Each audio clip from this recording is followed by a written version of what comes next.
അപ്പൊ പൈസ മാത്രം കൊണ്ട് പി ആറിലേക്ക് എത്തിപ്പെടാൻ വേണ്ടി പറ്റൂല. ഹായ് ഗായ്സ്, 2026 കാനഡയിൽ ഒരു പി ആർ നേടാനായിട്ട് നിങ്ങൾ ബ്രിട്ടീഷ് കൊളംബിയ PNB ആണ് നോക്കുന്നുണ്ടെങ്കിൽ ഒരു സന്തോഷ വാർത്തയുണ്ട്. റീസെന്റ് നല്ല രീതിയിൽ PNB കണ്ടക്ട് ചെയ്യുന്നുണ്ട്.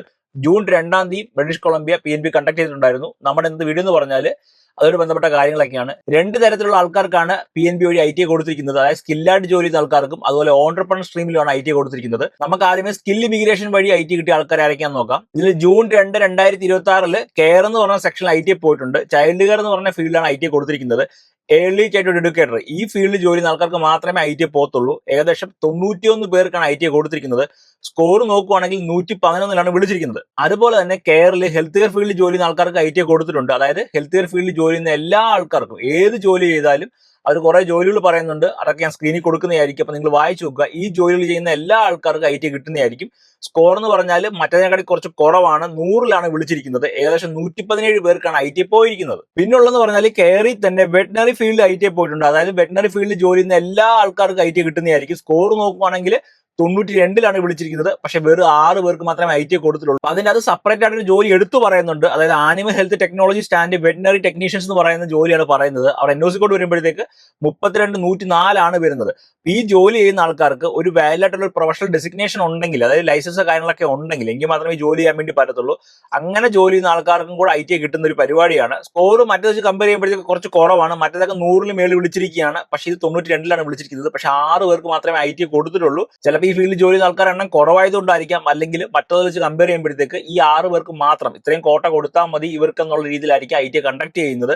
അപ്പൊ എന്തായാലും നിങ്ങൾ ഈ ഫീൽഡ് ജോലി ചെയ്യുന്ന ആൾക്കാരാണെന്നുണ്ടെങ്കിലും ഇൻ ഫ്യൂച്ചറിൽ പഠിക്കാൻ വേണ്ടി വരാൻ വേണ്ടി പ്ലാൻ ചെയ്ത ആൾക്കാരാണെന്നുണ്ടെങ്കിലും BC ആണെന്നുണ്ടെങ്കിൽ ശ്രദ്ധിക്കുക. പിന്നെ വിളിച്ചിരിക്കുന്നത് പറഞ്ഞാൽ ബിൽഡ് എന്ന് പറഞ്ഞ സെക്ഷനിലാണ് വിളിച്ചിരിക്കുന്നത്. അതായത് കൺസ്ട്രക്ഷൻ ട്രേഡിലാണ് വിളിച്ചിരിക്കുന്നത്. ഇതിലും കുറെ ജോലികൾ പറയുന്നുണ്ട്. മെയിൻ ആയിട്ട് നമ്മൾ കാർപ്പൻറ്റർ, വെൽഡർ, പ്ലംബർ അങ്ങനെയുള്ള ജോലികളൊക്കെയാണ് പറയുന്നത്. കൺസ്ട്രക്ഷൻ ഫീൽഡിൽ മെയിൻ ആയിട്ട് വേണ്ട ജോലികളാണ്. അപ്പൊ അത് BCയെ പ്രൊട്ടക്ട് ചെയ്യാനായിട്ട് എന്തൊക്കെ ജോലികൾ അവർക്ക് വേണം, ആ ഡിമാൻഡുള്ള ജോലികളൊക്കെ കൊടുത്തിട്ടുണ്ട്. നമ്മുടെ നോർമൽ എക്സ്പ്രസ് സ്കിൽ ട്രേഡ് നോക്കുവാണെങ്കിൽ അതിൽ കുറെ ജോലികൾ പറയുന്നുണ്ട്. പക്ഷെ BC സ്കിൽ ട്രേഡ് വരുമ്പോഴത്തേക്ക്, അതായത് കൺസ്ട്രക്ഷൻ ട്രേഡ് വരുമ്പോഴത്തേക്ക് അത്രത്തോളം ജോലികളില്ല. അതിലുള്ള കുറെ ജോലികളൊക്കെ ഒഴിവാക്കിക്കൊണ്ടുള്ള ചെറിയൊരു ലിസ്റ്റാണ് BC കണ്ടക്ട് ചെയ്യുന്നത്. എന്തായാലും അതിൽ ജോലി ചെയ്യുന്ന എല്ലാ ആൾക്കാർക്കും IT പോകുന്നതായിരിക്കും. സ്കോർ നോക്കുവാണെങ്കിൽ 101 വിളിച്ചിരിക്കുന്നത്. ഏകദേശം 128 പേർക്കാണ് IT പോയിരിക്കുന്നത്. നമ്മൾ ഈ ത്രൂ ഔട്ട് ഈ ഡ്രോ നോക്കുവാണെങ്കിൽ ഏറ്റവും കൂടുതൽ IT കിട്ടിയിരിക്കുന്നത് ബിൽഡ് എന്ന് പറഞ്ഞ ഫീൽഡിൽ, കൺസ്ട്രക്ഷൻ ഫീൽഡിലാണ് IT കിട്ടിയിരിക്കുന്നത്. അതുപോലെ തന്നെ ഹെൽത്ത് കെയർ ഫീൽഡിൽ ജോലി ചെയ്യുന്ന ആൾക്കാർക്ക് IT കിട്ടിയിട്ടുണ്ട്. പിന്നുള്ളതെന്ന് പറഞ്ഞാൽ ഈ പറഞ്ഞ സ്പെസിഫിക് ആയിട്ട് ജോലി ചെയ്യുന്ന ആൾക്കാർക്ക് ചൈൽഡ്ഹുഡ് എഡ്യൂക്കേറ്റർ, അതുപോലെ തന്നെ ഈ പറഞ്ഞ വെറ്റിനറി ഫീൽഡിൽ പണിയെടുക്കുന്ന ആൾക്കാർക്കാണ് IT പോയിരിക്കുന്നത്. അപ്പൊ നിങ്ങൾ എന്തായാലും BCയിലേക്ക് പോകാൻ വേണ്ടി പ്ലാൻ ചെയ്യുന്ന ആൾക്കാരാണെന്നുണ്ടെങ്കിലും ഈ കാര്യങ്ങളൊക്കെ മനസ്സിലാക്കുക. ഈ ജോലികളൊക്കെ ചെയ്യാൻ വേണ്ടി ശ്രമിക്കുക. മിക്ക ജോലികൾക്ക് ലൈസൻസ് വേണം. ഈവൻ ബിൽഡ് എന്ന് പറഞ്ഞ ഫീൽഡാണെങ്കിൽ പോലും കൺസ്ട്രക്ഷൻ ഫീൽഡിൽ കുറേ ജോലികളുണ്ട്. അതിൽ ചില ജോലികൾ മാത്രമേ വോളണ്ടറി ആയിട്ട് നമുക്ക് ലൈസൻസ് ഇല്ലാതെ ജോലി ചെയ്യാൻ വേണ്ടി പറ്റത്തുള്ളൂ. കാർപ്പൻറ്റർ ആണെന്നുണ്ടെങ്കിലും വെൽഡർ ആണെന്നുണ്ടെങ്കിലും ആ BC പ്രൊവൈഡ് ചെയ്യുന്ന ഒരു ലൈസൻസ് ഉണ്ടെങ്കിൽ മാത്രമേ നമുക്ക് അവിടെ ജോലി ചെയ്യാൻ വേണ്ടി പറ്റത്തുള്ളൂ. ഇനി ലൈസൻസ് ഇല്ലാതെ നിങ്ങൾ ജോലി ചെയ്യുകയാണെങ്കിൽ തന്നെ ചിലപ്പോൾ നിങ്ങളെ പരിഗണിക്കത്തില്ല PNB നോക്കുമ്പോഴത്തേക്ക് അവർക്ക് ലൈസൻസും കാര്യങ്ങളൊക്കെ ചോദിക്കാം. ഒണ്ടാരിയോ ഗവൺമെന്റ് ചോദിച്ചിട്ടുണ്ടായിരുന്നു. അപ്ലൈ ചെയ്തതിന് ശേഷമാണ് അവർ ചോദിച്ചത്. അപ്പൊ അങ്ങനെ ചോദിച്ച ആ ലൈസൻസ് ഉള്ള ആൾക്കാർക്ക് മാത്രമാണ് PNB അപ്രൂവൽ കൊടുത്തിരിക്കുന്നത്. അപ്പൊ മിക്ക പ്രൊവിൻസും അങ്ങനെയാണ് ചെയ്തുകൊണ്ടിരിക്കുന്നത്. BC PNB അങ്ങനെ ചെയ്യാൻ ചാൻസ് ഉണ്ട്. അപ്പൊ നിങ്ങൾ അങ്ങോട്ടേക്ക് പോയിട്ട് പഠിക്കാൻ വേണ്ടി പ്ലാൻ ചെയ്ത ആൾക്കാരാണെന്നുണ്ടെങ്കിലും വേറെ ഏതെങ്കിലും പ്രൊവിൻസിൽ നിന്ന് അങ്ങോട്ട് മൂവ് ചെയ്യുന്ന ആൾക്കാരാണെന്നുണ്ടെങ്കിൽ പോലും അവിടെ പോയിട്ട് ലൈസൻസ് എടുക്കാൻ വേണ്ടി നിങ്ങൾ എലിജിബിൾ ആണോ അല്ലെന്നുള്ളത് നിങ്ങൾ ചെക്ക് ചെയ്യുക. അപ്പൊ ഒണ്ടാരിയുടെ കേസ് പറയുവാണെങ്കിൽ 7,500 8,000 മണിക്കൂറൊക്കെ നിങ്ങൾ പണിയെടുത്താൽ മാത്രമേ നിങ്ങൾക്ക് ഈ പറഞ്ഞ ലൈസൻസിന്റെ എക്സാം എഴുതാൻ വേണ്ടി പറ്റത്തുള്ളൂ, അതിന് അപ്ലൈ ചെയ്യാൻ വേണ്ടി പറ്റത്തുള്ളൂ. അതുപോലെ BCയിൽ നമ്മളൊരു മിനിമം മണിക്കൂർ വർക്ക് ചെയ്തിരിക്കണം. എങ്കിൽ മാത്രമേ നമുക്ക് ആ ലൈസൻസ് അപ്ലൈ ചെയ്യാൻ വേണ്ടി പറ്റത്തുള്ളൂ. പിന്നെ എക്സാം പാസ് ആവണം, അല്ലെങ്കിൽ പിന്നെ കോളേജിൽ പോയി പഠിച്ചിരിക്കണം. BC പ്രൊവൈഡ് ചെയ്യുന്ന ഈ ലൈസൻസ് അപ്രന്റീസ്ഷിപ്പ് പ്രൊവൈഡ് ചെയ്യുന്ന കുറെ കോളേജുകളുണ്ട്. ആ കോഴ്സ് പഠിച്ചിരിക്കണം. അതുപോലെ തന്നെ ഏതെങ്കിലും ഒരു ലൈസൻസ് ഉള്ള ഒരാളുടെ കീഴിൽ നമ്മൾ ഇതുപോലെ ഒരു 7,500 മണിക്കൂർ മിനിമം ജോലി ചെയ്തിട്ട് ഒരു എക്സാം ഉണ്ട്. ആ എക്സാം എഴുതി പാസ്സായാൽ മാത്രമേ നമുക്ക് ലൈസൻസ് കാര്യങ്ങളൊക്കെ കിട്ടത്തുള്ളൂ. പക്ഷെ നിങ്ങളവിടെ പോയി ഈ ജോലിയൊക്കെ കണ്ടുപിടിച്ച് ജോലി ചെയ്തതുകൊണ്ട് തന്നെ ചിലപ്പോൾ നിങ്ങൾക്ക് ഈ പറഞ്ഞ PNBക്ക് IT കിട്ടണം നിർബന്ധമൊന്നുമില്ല. കാരണം ലൈസൻസ് ഉള്ള ജോലികളാണെന്നുണ്ടെങ്കിൽ ലൈസൻസ് ഇല്ലാതെ അവർ IT തരത്തില്ല. പിന്നെ IT കിട്ടിയാൽ പോലും നിങ്ങൾക്ക് ലൈസൻസ് ഇല്ലെങ്കിൽ നിങ്ങളെ IT അവർ അപ്രൂവ് ചെയ്തില്ല. അതായത് PNB നിങ്ങളെ നോമിനേറ്റ് ചെയ്തില്ല. നിങ്ങൾക്ക് PR എത്തിപ്പെടാൻ വേണ്ടി പറ്റത്തില്ല. പകുതി വെച്ചത് സ്റ്റോപ്പ് ആയിപ്പോ. നിങ്ങൾക്ക് ലൈസൻസ് ചോദിക്കുന്ന സമയത്ത് സബ്മിറ്റ് ചെയ്യാൻ വേണ്ടി പറ്റിയിട്ടില്ലെങ്കിൽ അവർ നിങ്ങളെ പിന്നെ സപ്പോർട്ട് ചെയ്യത്തില്ല. അവർ നിങ്ങളുടെ എംപ്ലോയർ സപ്പോർട്ട് ചെയ്യണം. അങ്ങനെ പല പല കാര്യങ്ങളുണ്ട്. പല പ്രൊവിൻസിൽ നിന്നും ഇതുപോലെ തന്നെ അവിടെ PNB AIP പ്രോഗ്രാം ഒക്കെ സ്റ്റോപ്പ് ആകുമ്പോഴത്തേക്ക് അവർ ഈ പറഞ്ഞ കൂടുതൽ PNB കൊടുക്കുന്ന സ്ഥലത്തേക്ക് മൂവ് ചെയ്യാറുണ്ട്. ഇപ്പോൾ ഒണ്ടാരിയോ ഗവൺമെന്റ് പോസ്റ്റ് ചെയ്ത് വെച്ചിരിക്കുകയാണ്.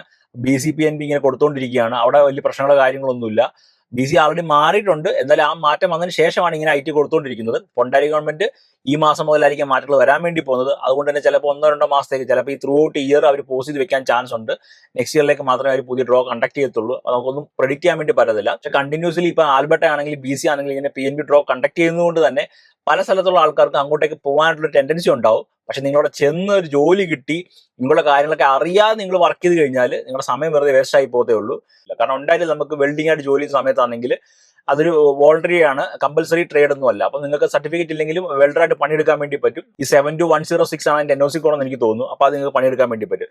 പക്ഷെ അതേ ജോലി തന്നെ നിങ്ങൾ BC പോയി ചെയ്യുകയാണെന്നുണ്ടെങ്കിൽ ചിലപ്പോൾ BCയിൽ അത് വോളണ്ടറി ആയിരിക്കത്തില്ല, കമ്പൽസറി ട്രേഡിലായിരിക്കും വരാൻ വേണ്ടി പോകുന്നത്. ബിൽഡ് എന്ന് പറഞ്ഞാൽ ഈ പറഞ്ഞ ഇത് വിളിക്കുന്ന സമയത്താണെങ്കിൽ അങ്ങനെ വരുമ്പോഴത്തേക്ക് ലൈസൻസ് ഇല്ലാതെ നിങ്ങൾക്ക് അതിൽ അപ്ലൈ ചെയ്യാൻ വേണ്ടി പറ്റത്തില്ല. അപ്പൊ നിങ്ങൾക്ക് അത് മനസ്സിലായി ഞാൻ വിശ്വസിക്കുന്നു. ഇനി അടുത്ത് വിളിച്ചിരിക്കുന്നത് ഓൺട്രപ്രണർ ഇമിഗ്രേഷൻ എന്ന് പറഞ്ഞ ഒരു സ്ട്രീമിലാണ് വിളിച്ചിരിക്കുന്നത്. ഇതും ജൂൺ 2, 2024 IT കൊടുത്തിരിക്കുന്നത്.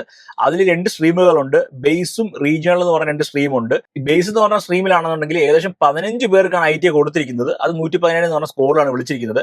അതുപോലെ റീജിയൻ ആണെന്നുണ്ടെങ്കിൽ <5 എന്ന് മാത്രമേ അവർ പറയുന്നുള്ളൂ. അപ്പോൾ 2-3 പേർക്ക് മാത്രമേ IT കൊടുത്തിട്ടുള്ളതായിരിക്കും. ഈ 2 കാര്യങ്ങൾ നിങ്ങൾ മനസ്സിലാക്കിയ ശേഷം മാത്രമേ ഓൺട്രപ്രണർ സ്ട്രീമിലാണെന്നുണ്ടെങ്കിൽ അവിടെ പോയിട്ട് കാര്യമുള്ളൂ. ഇപ്പൊ നാട്ടിൽ നിന്ന് ബിസിനസ് ചെയ്യാനായിട്ട് ആഗ്രഹിച്ച് കാനഡയിലേക്ക് വരുന്ന ആൾക്കാർ, അല്ലെങ്കിൽ നിങ്ങളുടെ ഫ്രണ്ട് റിലേറ്റീവ്സ് ആരെങ്കിലും അവിടെ ഒരു ബിസിനസ് ഓൺ ചെയ്യുന്നുണ്ട്, അപ്പൊ നിങ്ങൾക്ക് PR കിട്ടാനായിട്ട് ഇങ്ങോട്ട് വന്നു കഴിഞ്ഞാൽ 5 താഴെ ആൾക്കാർക്ക് മാത്രമേ IT കൊടുത്തിട്ടുള്ളൂ. അപ്പൊ അത് 2-3 പേരായിരിക്കും. ചിലപ്പോൾ ഒരാളാണെന്നുണ്ടെങ്കിൽ പോലും 5 പറയാൻ വേണ്ടി പറ്റൂ.